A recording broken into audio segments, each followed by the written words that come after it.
Galactic Credit Standard. The Galactic Credit Standard, usually just called credits, is the main currency used across the galaxy during the time of the Republic, the Empire, and even into the New Republic era. Think of it like the Star Wars version of dollars or pounds. It's digital, super common, and used pretty much everywhere that isn't some outer rim backwater. Credits were managed by the Intergalactic Banking Clan. You know, those Mune guys like Sandhill who backed the Separatists during the Clone Wars. Even though the Empire tried to control everything, credits still stayed the most accepted form of money. But here's the thing, not everyone trusted credits. On Tatooine, for example, Watto famously told Qui-Gon Jinn that Republic credits are no good out here. That's because in lawless places, people preferred physical stuff like trade goods or local currency. Still, if you're buying a starship or paying a bounty hunter, credits are your go-to. Imperial credits. Imperial credits were basically the Empire's rebranded version of the Galactic Credit Standard. After Palpatine took control and turned the Republic into the Galactic Empire, they didn't reinvent the currency wheel. They just slapped a new name on it and kept things running. These credits were used all over Imperial-controlled space, which was most of the galaxy at the time. They were still managed by the same Intergalactic Banking Clan, but now under heavy Imperial control. Stormtroopers, officers, and government workers all got paid in Imperial credits. But like with Republic credits, they didn't always work in Outer Rim places. On planets like Lothal or Tatooine, where the Empire's grip was weaker, people often traded in goods or used local cash instead. Smugglers like Han Solo and shady dealers like Hondo Ohnaka would accept credits, but they always knew the value could shift depending on how strong the Empire was in that system.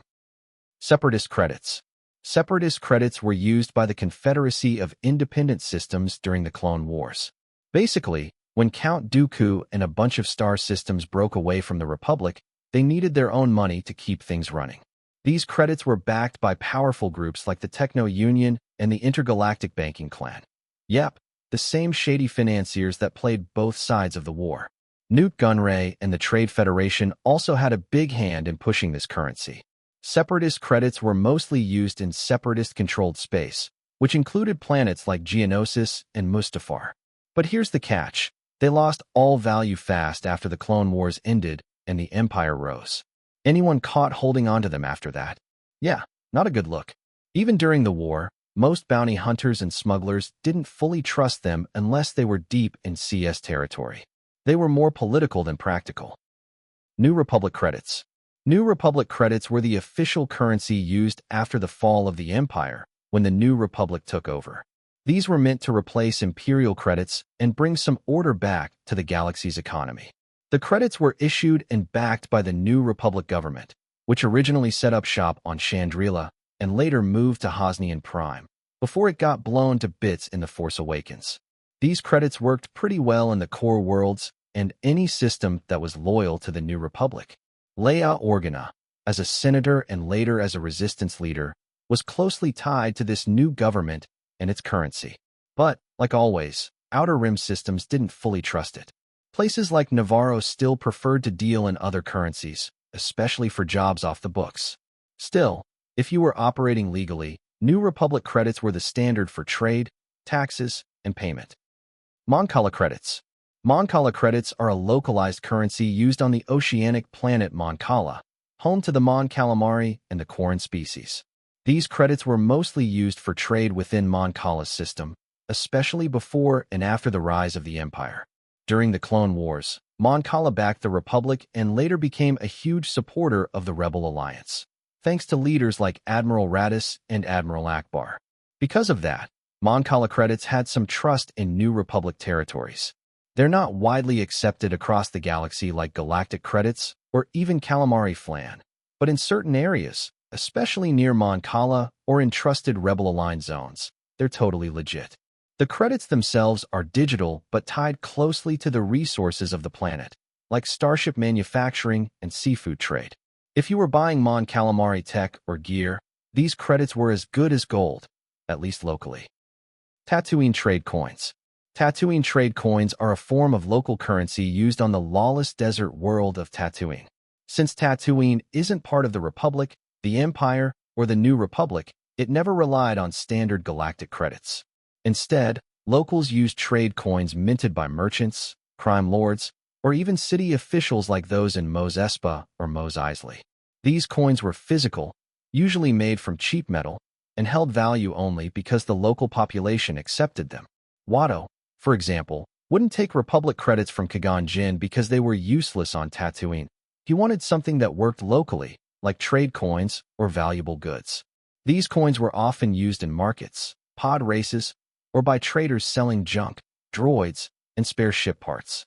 They were unreliable outside the planet, but on Tatooine, if you had a handful of them, you could at least buy a meal or bribe a Jawa.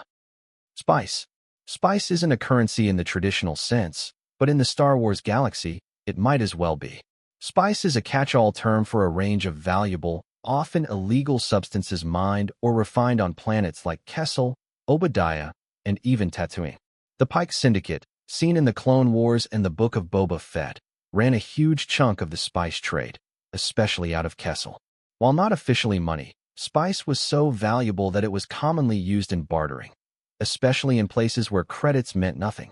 Smugglers like Han Solo ran spice for the Hutts, and when he dumped a shipment to avoid capture, Jabba the Hutt wasn't exactly thrilled. In the criminal underworld, a single shipment of spice could be worth more than a starship. So yeah, no coins, no digital balance, just powder or crystals in a box that could buy you almost anything if you knew the right buyer. Hutt Cartel Tokens. Hutt Cartel tokens were a form of currency issued and controlled by the Hutt families, especially on worlds they dominated like Nal Hutta and Tatooine. These tokens weren't used legally in Republic or Imperial space, but in Hutt-controlled regions, they were worth serious value. The Hutts, like Jabba, ran massive criminal operations involving spice smuggling, slavery, gambling, and weapons dealing.